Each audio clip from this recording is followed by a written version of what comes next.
Baiklah, selamat sore, mungkin selamat pagi. Uh, Sesi ini saya akan menyampaikan materi budidaya tanaman teh untuk adik-adik mahasiswa semester 6. Perkuliahan kita pertemuan ke-6, pertemuan ke-7 saya akan sampaikan dengan sistem online. Harapan saya apapun yang kita lakukan saat ini bermula dengan kondisi Indonesia bahkan dunia yang dianjurkan kita tetap berada di rumah demi memutus penyebaran virus corona. Saya sampaikan sistematika tanaman teh. Teh merupakan tanaman tahunan dengan nama Camellia theiifera, T. sinensis, Camellia T. dan Camellia sinensis. Daerah penyebaran teh terbesar ada di Asia Tenggara, India, Cina Selatan, Laos Barat Laut, Muang Thai Utara, dan Burma. Kingdom daripada teh, Plantae, Divisio, Spermatophyta, Subdivisio, Angiospermae, kelas Dicotyledonea, Ordo Guttiferales, famili Theaceae, genus Camellia, spesies Camellia sinensis L. Itu merupakan awal sebelum kita masuk spesifik tentang tanaman teh. Jadi syarat tumbuh tanaman teh karena merupakan tanaman subtropis, maka sangat cocok ditanam daerah pegunungan. Beberapa syarat tumbuh teh sebagai berikut. Maaf, di sana ada ditulis THE. Sebenarnya saya sudah koreksi setiap saya ketik teh, ini beralih ke T versi bahasa Inggris. Pertama, iklim, di mana cakupan suhu udara antara 13 sampai dengan 15 derajat Celcius. Kelembapan udara pada siang hari lebih besar daripada 70%. Curah hujan tidak kurang dari 2000 mm per tahun. Bulan kering, kategorinya di sini bulan yang curah hujannya lebih kecil dari 60 mm, tidak lebih dari 2 bulan. Ini menjadi penting ya, suhu udara, kelembapan udara, curah hujan, dan bulan kering. Sehingga menjadi catatan penting pada areal-areal yang memiliki ketinggian 400 sampai 800 meter dari permukaan laut atau disingkat MDPL, maka sinar matahari yang diterima semakin besar akan memungkinkan suhu akan lebih tinggi, sehingga ketika suhu pada tanaman teh mencapai 30 derajat Celcius, ini berpengaruh terhadap pertumbuhan yang semakin melambat. Ada yang menjadi kerugian lain yang disebabkan suhu yang terlalu tinggi, bisa menyebabkan kerusakan pada perakaran, sehingga areal-areal yang ditanami pada ketinggian 400 sampai 800 mdpl idealnya dilakukan penambahan mulsa 20 ton per hektar per tahun, sehingga kondisi penambahan mulsa akan meningkatkan kelembapan tanah, termasuk juga akan mempengaruhi kelembapan udara. Kemudian disarankan untuk penggunaan naungan pelindung, bukan anjang-anjang tapi pelindung berupa tanaman, sehingga ini akan menyebabkan tanaman tidak menerima sinar matahari dalam jumlah lebih besar. Kemudian tanaman-tanaman pelindung akan menghasilkan daun, bahan-bahan organik yang menjadi mulsa di sekitaran tanaman teh. Kemudian areal-areal yang lebih rendah seperti ini, antara 400 sampai 800 meter dari permukaan laut, akan mungkin tiupan angin yang lebih kencang, sehingga satu manfaat dari tanaman pelindung tadi sebagai penahan angin. Karena apa? Tiupan angin yang terlalu kencang bisa mengakibatkan daun rontok ya. Dengan tiupan udara yang semakin kencang akan menurunkan kelembapan udara, termasuk juga menjadi penyebaran penyakit. Kemudian syarat tumbuh yang kedua adalah Tanah yang serasi dengan tanaman teh adalah tanah yang banyak mengandung bahan organik, tidak terdapat cadas, ya. Sangat cocok dengan tanah andisol. Tanah andisol ini kita dapatkan di lereng-lereng gunung, kemudian tanah latosol dan tanah potsolik pada areal yang lebih rendah dari 800 meter permukaan laut. Yang ketiga, syarat tumbuh yaitu elevasi atau ketinggian dari permukaan laut. Elevasi mempengaruhi iklim dan tanah. Ini menjadi syarat utama. Di sini tidak dipatok berapa ketinggian dari permukaan laut yang harus kita tanami teh. Tetapi dikatakan ketinggian atau elevasi akan mempengaruhi iklim dan tanah. Catatan, semakin tinggi suatu areal dari permukaan laut, maka akan berpengaruh terhadap iklim. Mulai dari curah hujan, ya, temperatur udara, termasuk juga kelembapan udara. Artinya, kita bisa menggunakan areal-areal yang lebih rendah dengan catatan bagaimana kita mengkondisikan, ya, kelembapan udara, suhu udara, termasuk yang lain-lain. Keserasian elevasi di Indonesia terdapat 3 daerah. Yang pertama, daerah rendah lebih kecil dari 800 mdpl, daerah sedang antara 800 sampai 1200 mdpl. Yang ketiga, daerah tinggi lebih besar dari 1200 mdpl atau meter dari permukaan laut. Paham semua ya apa itu mdpl? Kalau saya tanya sawit, ketinggian maksimal sawit ditanam berapa dari permukaan laut? Oke, maksimal 600. Ketika lewat dari 600 bagaimana? Tumbuh, ya tetap tumbuh, tetapi produksinya tidak maksimal. Kira-kira seperti itu. Oke, ini tadi sudah ada beberapa klon unggulan di sini. Ya, tahun pertama dirilis klon unggulan untuk tanaman teh 1988. Ada sebanyak 5 klon dengan potensi produksi 3.500 kg teh kering per hektar per tahun. Kemudian tahun 1998 dirilis lagi sebanyak 6 ya. 6, 7, 8, 9, 10, 11 ya. Ada 6 klon lagi yaitu GMB 6, GMB 7 sampai GMB 11 gambung. Ini yang dirilis dari Balai Penelitian Kina dan Teh.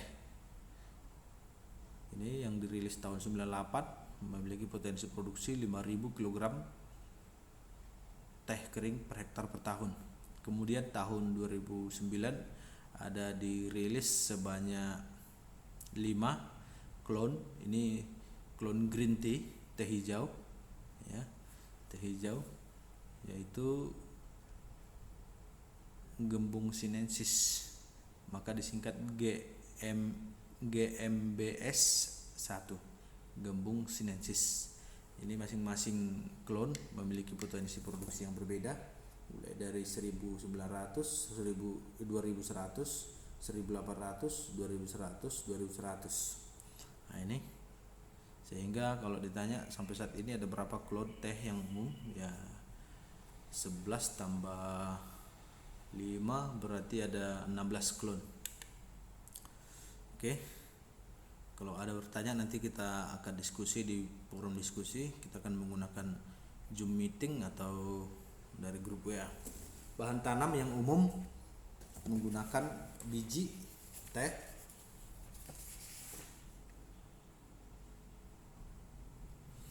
bahan tanam itu bisa dari biji, yaitu terketik D lagi teh, kemudian bisa juga dari stek. Ini stek. Ada beberapa tahapan ketika mempersiapkan bahan tanam dari biji. Pertama, pemungutan biji teh, yang kedua penyimpanan biji, yang ketiga penyamaian biji, yang keempat pemindahan biji dari penyamaian ke lapangan. Sedangkan yang sistem stek, ya, yang perlu diperhatikan cara pengambilan stek, kemudian persemaiannya, maksudnya di dalam polybag, biasanya dalam sungkup. Kemudian ini tadi pembuatan bedengan atau sungkup, kemudian penanaman stek ke polybag, kemudian seleksi bibit seberapa persen yang berhasil tumbuh yang kita stek di polybag tadi. Oke, karena kita tidak membahas secara detail tentang pembibitan, kita lanjut ke penanaman. Tapi adik-adik, jika ada yang ingin memperjelas tentang proses pembibitan bisa ditanyakan nanti pada sesi diskusi. Oke, penanaman, jarak tanam di sini ditentukan berdasarkan kemiringan lahan. Ketika kemiringan lahan 0-15% memiliki kemiringan, maka jarak tanam 120 kali 90, total populasi per hektar 9.260. Yang 120 ini jarak antar baris, sedangkan yang 90 jarak dalam baris. Seterusnya seperti itu. Maka yang 120 tidak akan pernah berubah karena itu jarak antar baris. Sedangkan yang mungkin merapat itu adalah jarak dalam baris. Ini yang bisa dirubah. Maaf,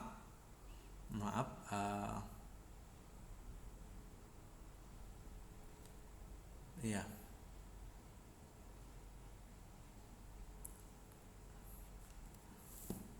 Ini jarak antar baris ya, yang 120 jarak antar baris, sedangkan yang 90, 75, 60 itu jarak antar tanaman. Oke, sehingga paling bawah dalam batas tertentu itu 120 kali 60 kali 60. Ini bisa mencapai 18.500 pada areal-areal yang sangat datar. Ini pengajiran mancang, saya kira nggak perlu saya jelaskan. Kemudian pembuatan lubang tanam. Ini lubang tanam jika kita menggunakan bahan tanam dari biji 30 kali 30 kali 40. Jika kita menggunakan bahan tanam dari bibit stek 20 kali 20 kali 40 cm. Penanaman menggunakan pupuk dasar, pupuk campur ini urea, TSP, KCL. Kalau pada lahan yang pH-nya tinggi kita menggunakan belerang 10-15 gram per lubang. Ini tahapan berikutnya adalah penanaman tanaman pelindung. Ini macam-macam ya, ada orok-orok sama kacang babi. Ini merupakan tanaman pelindung yang sifatnya sesaat, sedangkan yang di bawah seperti sengon ini, sengon laut, ini lebih kepada tanaman pelindung yang permanen. Maka disarankan sebenarnya kalau bisa kita langsung ke tanaman pelindung permanen yang kita tanam setahun sebelum penanaman teh, sehingga tanaman pelindung sudah lebih awal berkembang. Ketika tanaman pelindung permanen belum ada, maka kita bisa pilih ya Crotalaria ria sp ini sama Tephrosia sp ini sebagai tanaman pelindung sesaat atau sementara. Karena umurnya singkat.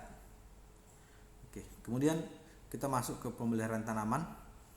Pemeliharaan tanaman mencakup penyiangan dengan sistem strip weeding setiap 2 bulan sekali, atau kita kondisikan dengan gulma. Ini disarankan jika mungkin manual, tapi kalau manual ini pasti biayanya lebih mahal. Kalau kita menggunakan chemis, diupayakan tanaman teh jangan sampai terkena. Kemudian pembuatan rorak. Sesuai dengan kondisi kemiringan lahan, rorak dibuat setiap 2-3 baris dengan ukuran panjang 200 meter atau 2 meter dengan lebar 40 cm dan kedalaman 60 cm. Ini disampaikan terkandung kondisi kemiringan lahan. Tujuannya apa pembuatan rorak ini? Untuk memperbesar air yang masuk meresap ke dalam tanah. Yang kedua, pada daerah-daerah miring ini mengurangi terjadinya proses pencucian atau bleaching pada permukaan tanah. Maka diharapkan dikondisikan, dilihat ya, sekali 4 bulan, sekali 5 bulan harus dilakukan pencucian rorak. Dilihat kalau tanah atau bahan-bahan organik yang sudah banyak terkumpul di dalam, maka perlu dikeluarkan supaya berfungsi kembali. Yang ketiga adalah penyulaman. Penyulaman ini pada teh dikatakan penyulaman, kalau sawit, karet, penyisipan. Penyulaman dilakukan hingga umur 2 tahun setelah tanam. Diperkirakan penyulaman hingga 10% pada tahun pertama dan menjadi 5% pada tahun kedua. Harapannya ya, setelah lewat tahun kedua populasi kembali sesuai dengan populasi awal kita lakukan penanaman ataupun perencanaan. Oke. Yang keempat, pengelolaan pohon pelindung. Ini tadi bisa ditanam setiap 2 baris tanaman teh 1 tahun sebelum tanaman teh ditanam, idealnya ya, supaya berkembang sudah berfungsi sebagai pelindung. Pemangkasan tanaman pelindung menjadi tambahan bahan organik selain penambahan rumput dan jerami. Jadi kalau ditanya tadi kita menambahkan mulsa di sekitaran tanaman teh, apa itu mulsanya? Ya, bisa menggunakan rumput, bisa menggunakan jerami, mana yang lebih gampang didapat. Oke. Yang keempat, yang kelima, pembentukan bidang petik. Kita pelihara, sudah berkembang, kita bentuk bidang petik. Kenapa?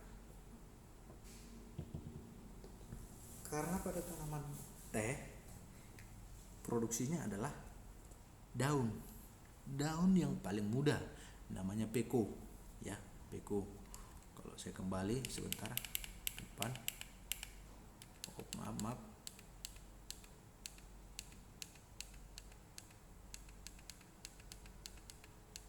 Nah ini yang paling kanan, ini ada 1, 2, 3. Nah inilah yang paling mudah. Nah, harapan kita tanaman yang kita pelihara memiliki bidang petik yang banyak, menjadikan tanaman bentuk perdu. Tahu perdu ya? Jadi dia banyak kali cabangnya, tapi dia tidak meninggi, membentuk bidang petik yang luas dan pucuk yang dihasilkan banyak. Awalnya tumbuh cuma 1, bagaimana batang yang satu ini menghasilkan banyak cabang yang kecil-kecil ya, tapi tidak tinggi. Ada 3 cara pembentukan bidang petik. Yang pertama, cara pemangkasan dan pemenggalan. Yang kedua, cara merunduk. Cara yang ketiga, kombinasi. Oke. Cara yang pertama, pemangkasan dan pemenggalan. Bibit yang bersumber dari biji. Bibit umur 2 tahun dipangkas setinggi 10 sampai 15 cm. Kemudian setelah 1,5 tahun ditanam di lapangan atau di areal, dipangkas setinggi 30 cm.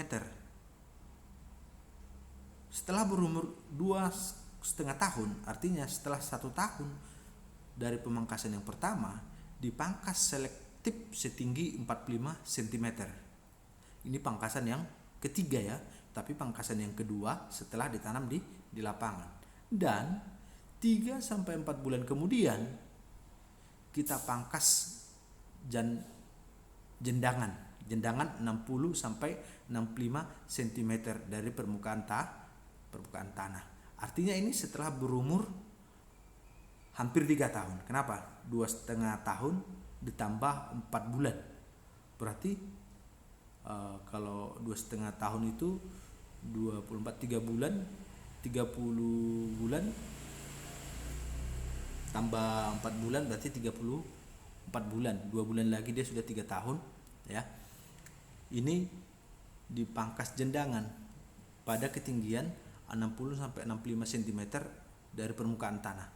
Inilah ketinggian pertama kita akan masuk ke tahap produksi. Oke. Ini ketinggian pertama kita akan masuk ke tahap produksi. Cara yang kedua ya, ketika kita menggunakan bibit dari stek.